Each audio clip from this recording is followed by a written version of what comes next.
Hi guys, welcome to another episode of Friends and Me Marlie and another episode of Vlogmas 2020. This is my first Vlogmas that I'm participating in. I hope you're enjoying it so far. If you've been watching every single episode I've done since I launched them, thank you so much. If you haven't yet watched every single episode, I started on the 1st of December, just in case you're wondering. You can just go back to my page after this video, just look through the rest of the videos and catch up. Even all the other videos that you haven't watched before, just catch up.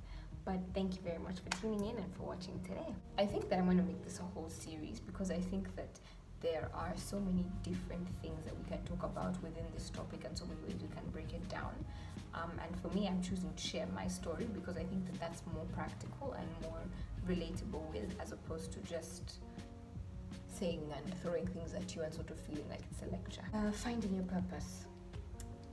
I'm very passionate about purpose, about people finding their purpose, about people living out their purpose, and I started a company called Be Moved, which has been a bit inactive lately, but next year I'll revive it and you'll hear more about it. But it's in line with helping people to discover their purpose, because I feel like when you're living your life outside of your purpose, you constantly feel stuck. So there's a very big importance in finding your purpose, because that's your why you exist, why you're here, and you never fully feel fulfilled and complete without discovering your purpose and sort of, walking in it. So I'll share a bit about how I think is one of the ways that you can uncover your purpose and, sort of figure out the things that you are passionate about, the things that you were called for and all of that. And today's tip is to try things out. I think that it's not always, I don't know if there are people who've had it that way. I don't really think it's the most common thing or the thing that, happens for everyone, or it's the norm, where you just sit and you have like an epiphany and it hits you and you're like, this is my purpose. So you have to actually actively pursue things to be able to figure out and find your purpose. It's in pursuing things that you find your calling, you find your passions, you find your purpose. So I think that on the journey to finding your purpose, one of the things that you can and absolutely must do is try things out. Like, just put your foot in everything available to you, or as many things as you can available to you, and but not all at the same time. Don't try and do 15 things at the same time, but whenever opportunities come up that you're able to take them on, because it's in doing those things that you start to find, this is what I'm good at, this is not what I'm good at, this worked well, this didn't work well, I enjoy doing this, I don't enjoy doing this, until eventually it all pieces together and the things start to get clearer and clearer and it starts to make more sense. So I'll tell you my story about how I became an MC. 2018, I was serving on the guild body of Victoria University. I was the general secretary of the Senate body. And so one of the things that the guild body, Senate body, is in charge of doing is organizing events. So we were in charge of organizing events. So the thing that our body did really well was we changed the nature of events in the uni, in the sense that we made them more enjoyable and sort of bigger than they were before. So we previously had a pageant, Miss Victoria University. It was Miss and Mr., and it was very small. It was done within the school in one of the lecture rooms, and we never really heard about it. Like, I remember the last person who won Mr. and who won Miss. I didn't know that there was even a competition running. I found out about it after the event, when they now posted on the university group saying this is a new Miss, a new Miss, and I was like, when did these things even happen? So the thing that we wanted to change now was to actually make it a thing that all students are involved in. So if someone would like to take part, you can take part. If you'd like to attend, you can attend, as opposed to telling a few people and then just sharing things after. So we organized like a really big pageant, right? So this being a thing that hadn't been done before at the uni, we were struggling a bit with budget, because first of all, we were not 100% sure of everything that was needed, but also generally as a guild body, we have a very specific budget within which we operate usually. And so we had to find a way to make it big, but still within the budget, because we had taken this event outside of the university. We had it at a hotel, we had media coming, generally it was like a big thing. So we're putting together the budget. And so of course you're trying to figure out, makeup and hair and makeup for the contestants, decoration, food, cake, venue, what, all those things were in the venue. Then of course you need an MC because it's now a big thing. You want someone who's going to do a good job. You're not going to just pick a random person and say you come and try and give it a try. You have media coming, like you want it to actually be a memorable event and hold some water.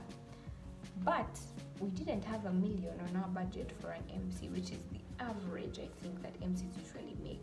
So we didn't have $1 million, we didn't have 700k, we didn't have 800k, as in generally it was a struggle.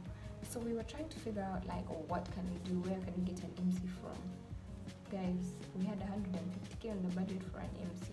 Tell me which professional MC you're going to find that you're going to pay 150k to come and do your event for the entire evening. It's not there. Like, they're not there. Or if they're there, you comment below and tell me so that next time I have an event with that thought that's just starting out, I know that you're available and you can help. But yeah, so my friends suggested I should do it, and I laughed. I actually laughed it off, and I was like, ha ha ha, lol guys, bye. And they were like, no, I think you'd actually do a good job because you speak well, you know, you can talk, and you know how to engage a crowd.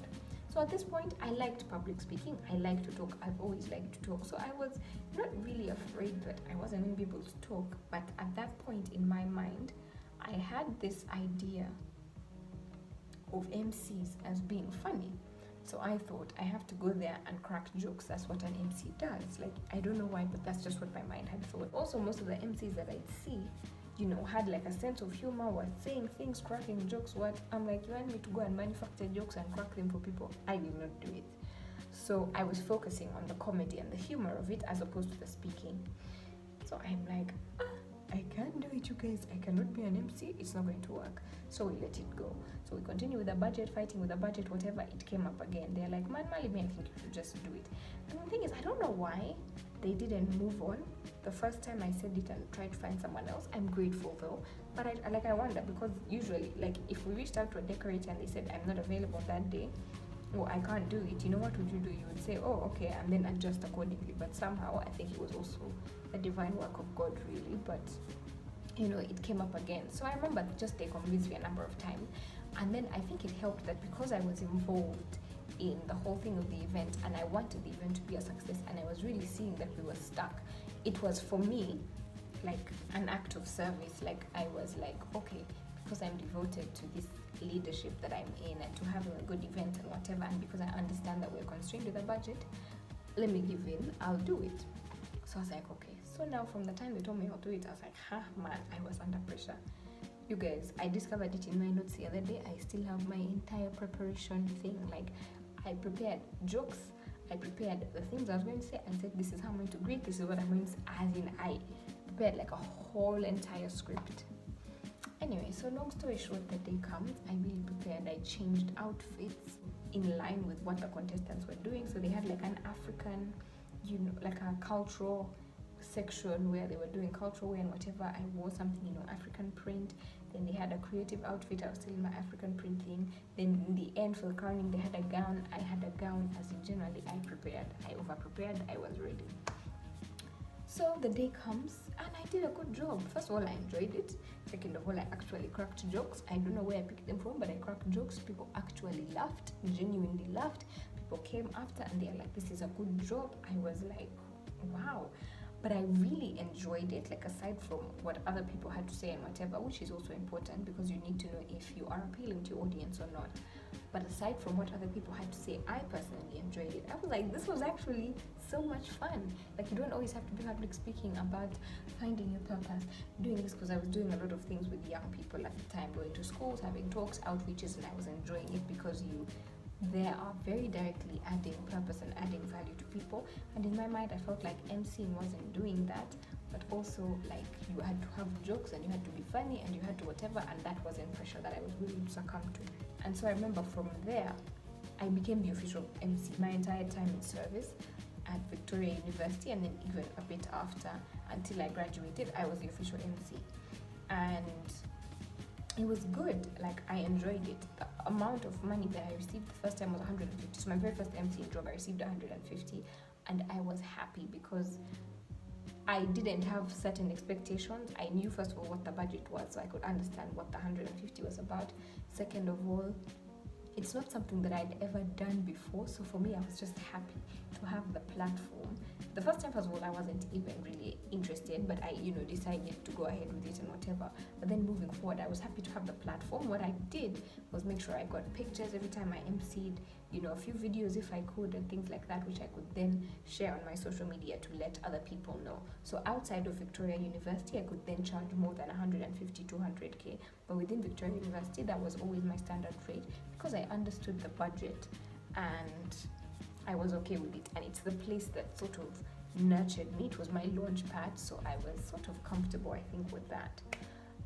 So yeah, I think for me, a part of finding my purpose and finding my passions and discovering the things that I like to do happened in that, allowing yourself to try new things, even the things that seem scary, especially the things that seem scary. The things that challenge you the most, you'll find at times are the things that bring you the most satisfaction or the highest return on investment, if I can call it that. So don't be afraid to try new things. If people suggest things to you, first of all, it's because they've seen something in you. I don't think because we were a Senate body of 13 people, everyone on that team could talk. There was no one who was like mute on the group, or there was no one who had never spoken in front of people because we all swore in on the day, I think, or just generally we'd all spoken before. But there is a reason why they all chose me and they all insisted on me, because they had seen something. So when someone reaches out to you and asks you to do something, asks you to take a step in a certain area, it means that they've seen something, first of all, that you haven't seen, but also just go ahead and do it. Take on the challenge, try out that thing, because it's in doing that thing that you actually discover that, wow, I really, really like this, or you discover, I hate speaking in public, I never want to do it again. And you'll know that, okay, on the list of things that you could possibly do, speaking in public is not really the thing. Or you'll know that, hey man, that was really terrible, I hated it, but I would like to learn. And then you go and you learn how to do it, and then from there things start to progress. So finding your purpose is very important.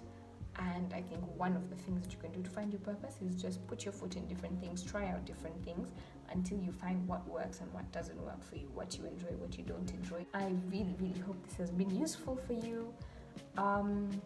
Let me know what kind of things you'd like to hear, specifically in line with this topic, finding your purpose. If you have questions, if you have suggestions of how I can expound on this topic to make it broader and do more episodes, just share that in the comment section. I'd love to hear it. Of course, remember to follow me on my social media platforms. They are in the description box below. Like this video, please subscribe if you haven't subscribed already. Please share this with a friend. I think this is really important information, so share this link with a friend, or 2 or 10 or 500. Just share it in all your groups. That's a better idea. Please do that for me. Thank you so much for watching. I hope you enjoyed this episode.